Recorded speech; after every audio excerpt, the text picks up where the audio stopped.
Au Proche-Orient, les bombardements se poursuivent sur la bande de Gaza. Hier, une ambulance a été ciblée devant le principal hôpital de la ville. L'armée israélienne justifie cette frappe par la présence de membres du Hamas à l'intérieur du véhicule. Version démentie par le groupe terroriste qui assure que l'ambulance faisait partie d'un convoi de blessés. Le bilan serait de 15 morts selon le Croissant Rouge palestinien.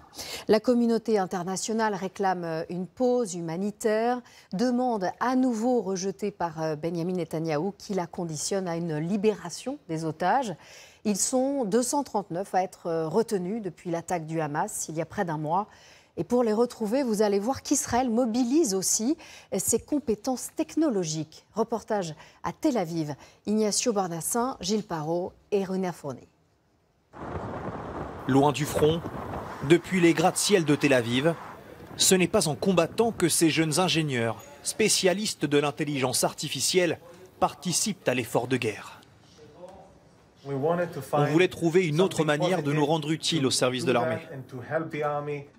Leur objectif, localiser les 239 otages du Hamas grâce à un logiciel de reconnaissance faciale qu'ils ont eux-mêmes créé. Les familles des victimes transmettent des photos de leurs proches. Leur logiciel va faire le reste.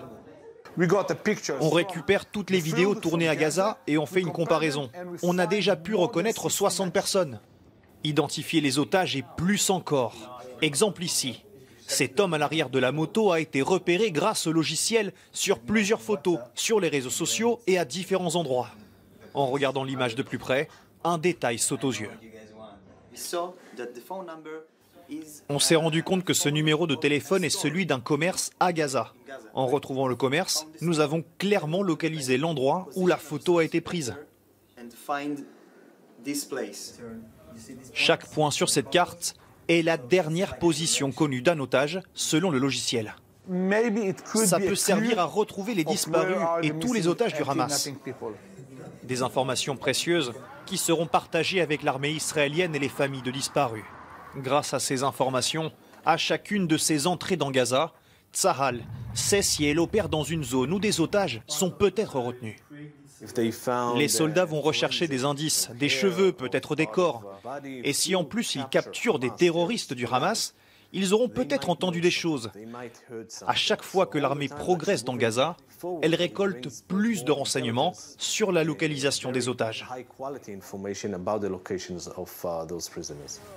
Le gouvernement israélien promet depuis le début de la guerre que la libération des otages est sa priorité.